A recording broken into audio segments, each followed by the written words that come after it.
નમસ્કાર ધોરણ 10ના વહાલા વિદ્યાર્થી મિત્રો, આપ સર્વનું ફરીથી એક વખત આપણી ચેનલ પર હાર્દિક સ્વાગત છે. આજે આપણે વિજ્ઞાનના પ્રકરણ નંબર 1 રાસાયણિક પ્રક્રિયાઓ અને સમીકરણો એમના લેક્ચર નંબર 4માં ઉપસ્થિત થયા છીએ. તો ચાલો મિત્રો શરૂઆત કરીએ આપણો લેક્ચર નંબર 4.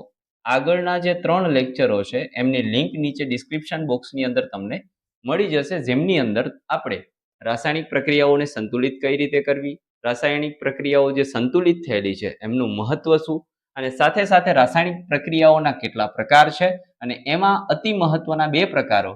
એકનું નામ હતું સંયોગીકરણ પ્રક્રિયા, જેમાં 2 કે તેથી વધારે પ્રક્રિયકો મળી અને એક અને માત્ર એક જ નિપજનું નિર્માણ કરતા હોય એવી પ્રક્રિયાઓને સંયોગીકરણ પ્રક્રિયા કહેવાતી હતી. એમનું એક સિમ્પલ અને સોબર એક્ઝામ્પલ જોઈ લઈએ કે કાર્બન ને ઓક્સિજનની હાજરીમાં જ્યારે સળગાવો ત્યારે કાર્બન ડાયોક્સાઇડ વાયુ બને છે. એટલે કે 2 પ્રક્રિયકો ભેગા મળી એક નિપજનું નિર્માણ કરે તો સંયોગીકરણ પ્રક્રિયા કહેવાય. એવી જ રીતના બીજી પ્રક્રિયા આપણી હતી ઉષ્માક્ષેપક. તો જે રાસાયણિક પ્રક્રિયા દરમિયાન ઉષ્મા નિપજની સાથે ઉષ્મા મુક્ત થતી હોય એવી રાસાયણિક પ્રક્રિયાને આપણે શું કહેતા હતા? તો ઉષ્માક્ષેપક રાસાયણિક પ્રક્રિયા. જેમ કે કડી ચૂનાને જ્યારે તમે પાણી સાથે પ્રક્રિયા કરાવો છો ત્યારે કેલ્શિયમ હાઇડ્રોક્સાઇડ બને છે અને કસનળીનો સ્પર્શ કરો તો તમને કસનળી ગરમ લાગે, કારણ કે જ્યારે નિપજનું નિર્માણ થાય છે ત્યારે સાથે સાથે ઉષ્માનું પણ નિર્માણ થાય છે. તો આવી પ્રક્રિયાને ઉષ્માક્ષેપક પ્રક્રિયા કહી શકાય. ઓકે, તો આ બંને વિશે આપણે આગળના લેક્ચરમાં શીખી ગયા. આજે આપણે આપણો પ્રકાર નંબર 3 છે વિઘટન પ્રક્રિયા વિશે ચર્ચા કરવાના છીએ. અને વિઘટન પ્રક્રિયા સંયોગીકરણની તદ્દન વિરુદ્ધ પ્રક્રિયા છે. કેવી છે? તદ્દન વિરુદ્ધ. અહીંયા આપણે પ્રક્રિયકો કેટલા લેતા હતા? 2 અને એક જ નિપજનું નિર્માણ કરતા હતા. પરંતુ અહીંયા શું કરીશું તો કે આપણે પ્રક્રિયક એક જ લઈશું અને એમાં નિપજો 2 થી અથવા તો 1 થી વધારે નિપજોનું નિર્માણ થશે. એટલે આ બંનેને એકબીજાની વિરુદ્ધ પ્રક્રિયાઓ કહી શકાય. તો ચાલો મિત્રો હવે જોઈએ વિઘટન પ્રક્રિયા કોને કહેવાય. તો જે રાસાયણિક પ્રક્રિયામાં એક જ પ્રકારના પ્રક્રિયકો ગરમ કરતા કે ઉર્જા આપતા તે વિભાજિત થઈ, એટલે કે એ તૂટી અને 1 થી વધુ નિપજો આપે તેને વિઘટન પ્રક્રિયા કહેવામાં આવે છે. જો આ પ્રક્રિયા ઉષ્માની મદદથી થતી હોય તો તેને ઉષ્મીય વિઘટન કહેવાય. જો આ પ્રક્રિયા 3 રીતે થઈ શકે. એક તો ઉષ્માની મદદથી થાય તો ઉષ્મીય વિઘટન, એક વિદ્યુતની મદદથી થાય તો વિદ્યુત વિઘટન, અને એક સૂર્યપ્રકાશની મદદથી થાય તો સૌર વિઘટન કહેવામાં આવે છે. 3 રીતે થઈ શકે. 3 ના આપણે એક બે એક્ઝામ્પલ જોવાના છીએ. તો ચાલો મિત્રો પહેલી વહેલી વાત કરીએ. તો પહેલું છે અતિ અગત્યના ઉદાહરણોમાં પહેલું એક્ઝામ્પલ કેલ્શિયમ કાર્બોનેટનું વિઘટન. કેલ્શિયમ કાર્બોનેટ આપણે જોયું કે CaCO3 કઈ રીતે નિર્માણ પામે છે? તો કે જે આપણે કડી ચૂનો છે એની પાણી સાથે પ્રક્રિયા કરાવી અને શું બનાવ્યું હતું? તો કે ધોળવા માટેનું એક રસાયણ. ધોળવા માટેનું રસાયણ કયું હતું? તો કે કેલ્શિયમ હાઇડ્રોક્સાઇડ, જે દિવાલોને પેઇન્ટ કરવા માટે વપરાય છે. આ કેલ્શિયમ હાઇડ્રોક્સાઇડ છે એ દિવાલો ઉપર પેઇન્ટ થયા પછી હવામાંના કાર્બન ડાયોક્સાઇડ સાથે પ્રક્રિયા કરી અને શું બનાવે? તો કે ભાઈ CaCO3 એટલે કે કેલ્શિયમ કાર્બોનેટ, અને બીજું બનાવે પાણી. પરંતુ આપણે જરૂર છે નહીં છે કેલ્શિયમ કાર્બોનેટની. તો હવે આ કેલ્શિયમ કાર્બોનેટ જે બને છે, આ કેલ્શિયમ કાર્બોનેટને જ્યારે તમે ગરમ કરો મિત્રો, અહીંયા ડેલ્ટાનો મતલબ શું થાય? ગરમ કરવું. તો કેલ્શિયમ કાર્બોનેટને જ્યારે તમે ઉષ્મીય એટલે કે ઉષ્મા આપીને ગરમ કરો ત્યારે આ કેલ્શિયમ કાર્બોનેટ તૂટે અને આપણને શું આપે? તો કે 2 અતિ મહત્વની નિપજ આપે. પહેલી નિપજ આપણે આપશે કેલ્શિયમ ઓક્સાઇડ, એટલે કે કડી ચૂનો પાછો મળે અને સાથે સાથે કાર્બન ડાયોક્સાઇડ મળે. શું મળશે? એક તો કડી ચૂનો અને બીજું મળશે કડી ચૂનો અને બીજું મળશે કાર્બન ડાયોક્સાઇડ. કોને તોડવાથી? તો કે કેલ્શિયમ કાર્બોનેટને. તો આ એક છે પ્રક્રિયક. અને એમાંથી ઉષ્મા આપતા કેટલી નિપજ બને? તો કે નિપજ નંબર 1 અને નિપજ નંબર 2, એટલે કે 1 થી વધારે નિપજોનું નિર્માણ થયું, માટે તેને વિઘટન પ્રક્રિયા કહેવામાં આવે છે. ચાલો એમના પછી આપણે આગળ ચર્ચા કરીએ. તો એક્ઝામ્પલ નંબર 2.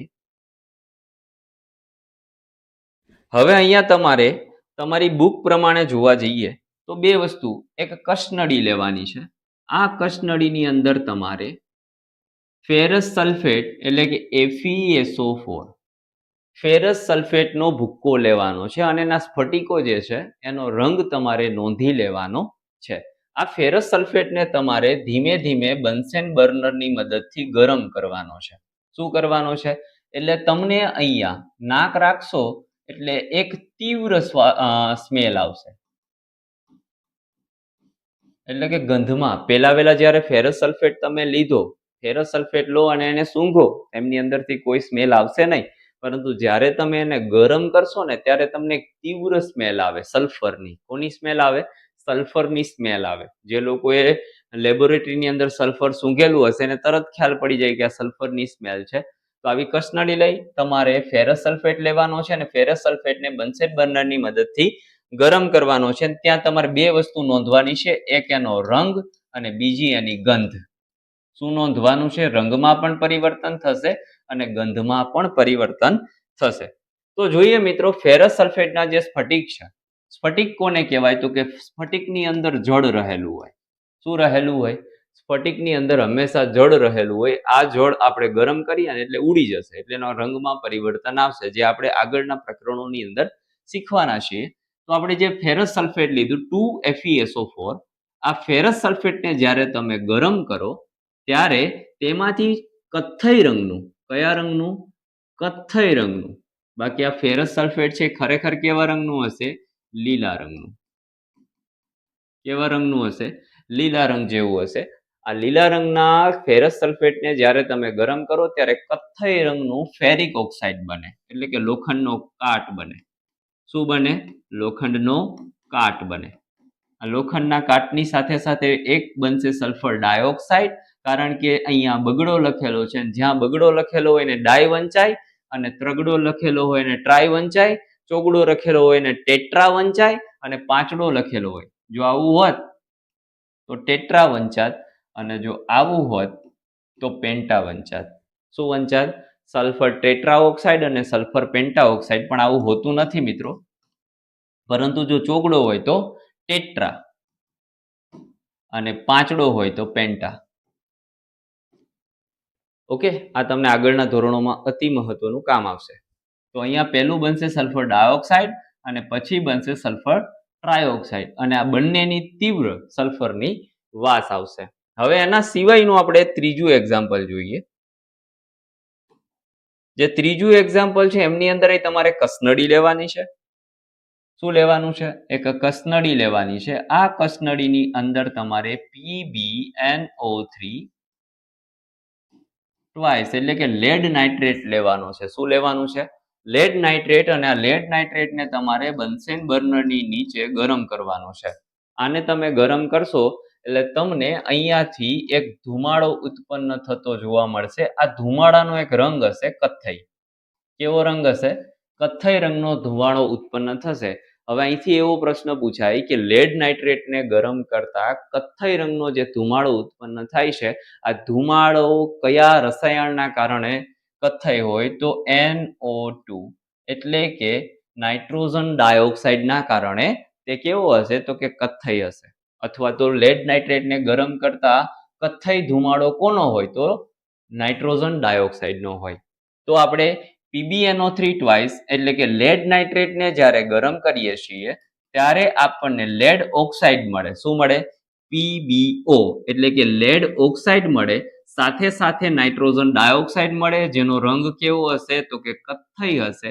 અને બીજો મળશે ઓક્સિજન વાયુ. શું મળશે? ઓક્સિજન વાયુ. તો મહત્વની બાબત એ છે કે ભાઈ પ્રક્રિયક કેટલો લીધો? એક. એને ગરમ કરતા આપણને કેટલી નિપજ મળી? તો કે 1, 2 ને 3, એટલે કે 1 થી વધારે નિપજો મળી. તો આ લેડ નાઇટ્રેટ વાળું જે એક્ઝામ્પલ છે એ શેનું કહી શકાય? તો કે એને વિઘટન પ્રક્રિયાનું એક્ઝામ્પલ કહી શકાય. તો આ 3 એક્ઝામ્પલો આપણા માટે અતિ મહત્વના છે મિત્રો. હવે આપણે એક વાત કરી દઈએ. અહીંયા સીધી ઉષ્મા શોષક પ્રક્રિયા આવી ગઈ, પણ હવે અહીંયા આપણે જોઈએ વિદ્યુત વિઘટન. વિદ્યુત વિઘટન માટે એક પાત્ર લઈશું. આ પાત્રની અંદર આપણે શું કરીશું? તો કે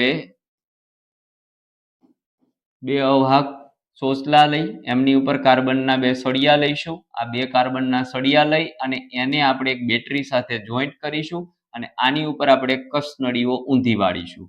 હવે આ બંને કસનળીઓમાંથી જ્યારે વિદ્યુત પસાર કરવામાં આવે કાર્બનના રોડમાંથી અને અહીંયા શું ભરીશું તો કે અહીંયા ભરીશું પાણી. પાત્રમાં શું ભરવાનું છે? પાણી. જ્યારે આપણે વિદ્યુત પ્રવાહ પસાર કરીશું ત્યારે અહીંયા કસનળીઓની અંદર પરપોટાઓ ઉત્પન્ન થશે. કોઈ વાયુ ઉત્પન્ન થતું હોય એવું આપણને લાગશે અને બંને કસનળીઓમાં પરપોટાઓ ઉત્પન્ન થવાની સંખ્યા પણ અલગ અલગ હશે. એકમાં વધારે પરપોટા ઉત્પન્ન થશે, એકમાં ઓછા પરપોટા ઉત્પન્ન થશે. તો આ વિદ્યુત વિઘટન છે. કારણ કે અહીંયા આપણે શું આપ્યું તો કે વિદ્યુત આપ્યું. કઈ રીતે? તો કે પાણી છે એને જ્યારે તમે વિદ્યુત આપો ત્યારે તેનું હાઇડ્રોજન અને ઓક્સિજનમાં વિઘટન થશે. એટલે કે પાણી તૂટી અને હાઇડ્રોજનના 2 પરમાણુ અને ઓક્સિજનના 1 પરમાણુમાં વિઘટન પામે છે. તો આ વિદ્યુત વિઘટન કહી શકાય. ઓકે, ચાલો એમના પછી જોઈએ પ્રકાશીય વિઘટન.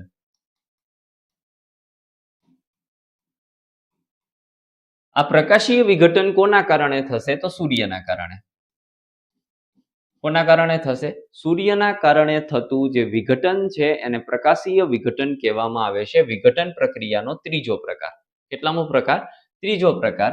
એમની અંદર એક એક્ઝામ્પલ જોવું હોય, જો આને લખવું હોય તો લખી શકાય કે સૂર્યપ્રકાશના કારણે કોઈ પણ રસાયણનું જો વિઘટન થતું હોય તો તેને પ્રકાશીય વિઘટન કહેવામાં આવે છે. તો એનું એક એક્ઝામ્પલ છે 2AgCl.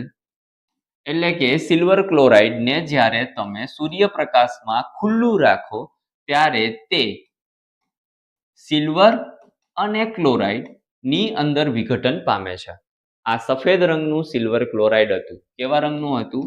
સફેદ રંગનું સિલ્વર ક્લોરાઇડ હતું. એનો રંગ બદલી અને ગ્રે થઈ જશે. કેવો થઈ જશે? ગ્રે રંગ થઈ જશે. કેવો રંગ થાય? ગ્રે રંગ થઈ જશે. કોના કારણે? તો કે આ જે સિલ્વર છે એ હવે શુદ્ધ સ્વરૂપે આપણને મળે. તો સિલ્વરનો રંગ તો કેવો છે? ગ્રે કલર છે ને, તો સફેદમાંથી કેવું બની જશે? ગ્રે બની જશે. તો સિલ્વર ક્લોરાઇડને જ્યારે સૂર્યપ્રકાશની અંદર ખુલ્લું રાખવામાં આવે ત્યારે સિલ્વર અને ક્લોરાઇડમાં વિઘટન પામે છે.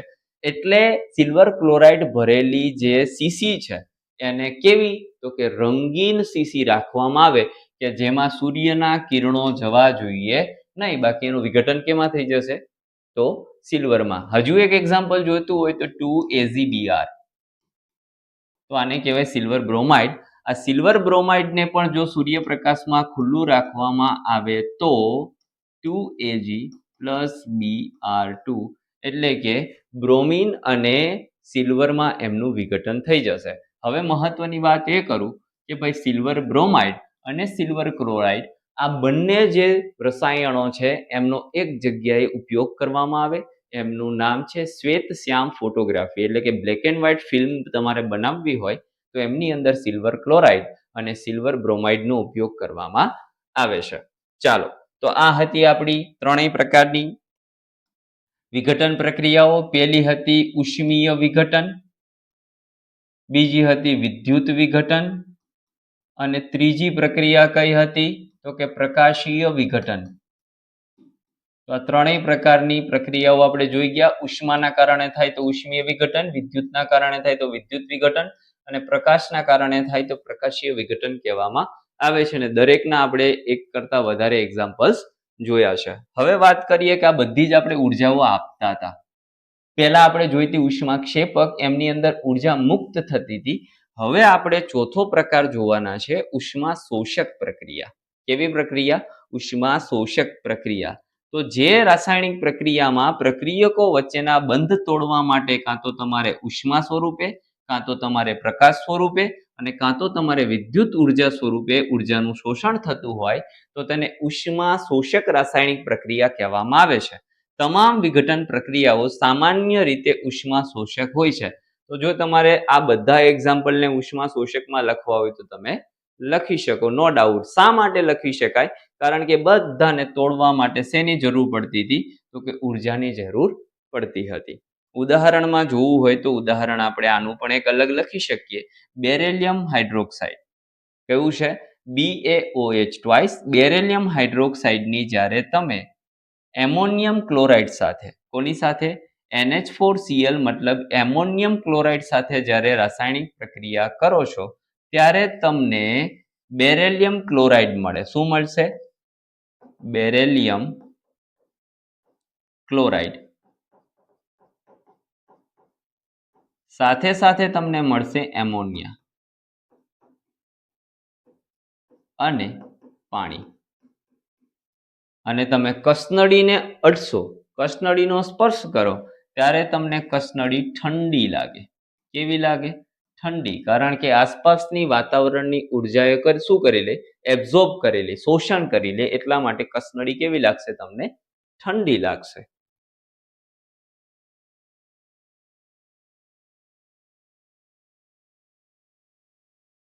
તો મિત્રો, આ હતી આપણી ચોથા નંબરની પ્રક્રિયા, ઉષ્મા શોષક પ્રક્રિયા. તો આઈ હોપ તમને બધાને સમજાયું હશે વિઘટન પ્રક્રિયા કોને કહેવાય અને ઉષ્મા શોષક પ્રક્રિયા કોને કહેવાય. હવે આપણે આગળના લેક્ચરમાં એક વખત આ ચારે પ્રક્રિયાઓ સંયોગીકરણ, ઉષ્માક્ષેપક, વિઘટન અને ઉષ્મા શોષક પ્રક્રિયા આ બધાનું એક વખત રિવિઝન કરી અને નેક્સ્ટ વિડીયો લેક્ચરની અંદર આપણે આપણી 5મા નંબરની રાસાયણિક પ્રક્રિયા, જેમનું નામ છે વિસ્થાપન પ્રક્રિયા, એમની ચર્ચા કરશું અને એમના પણ ઘણા બધા એક્ઝામ્પલ જોઈશું. અને આ પ્રક્રિયા ચાલુ કરશું ત્યારે આપણે એમની સાથે સાથે દ્વિવિસ્થાપન અને અવક્ષેપન પ્રક્રિયાઓની પણ ચર્ચા કરીશું. તો ફરી મળીશું નેક્સ્ટ વિડીયો લેક્ચરમાં. ત્યાં સુધી આવજો. જય હિન્દ, જય ભારત.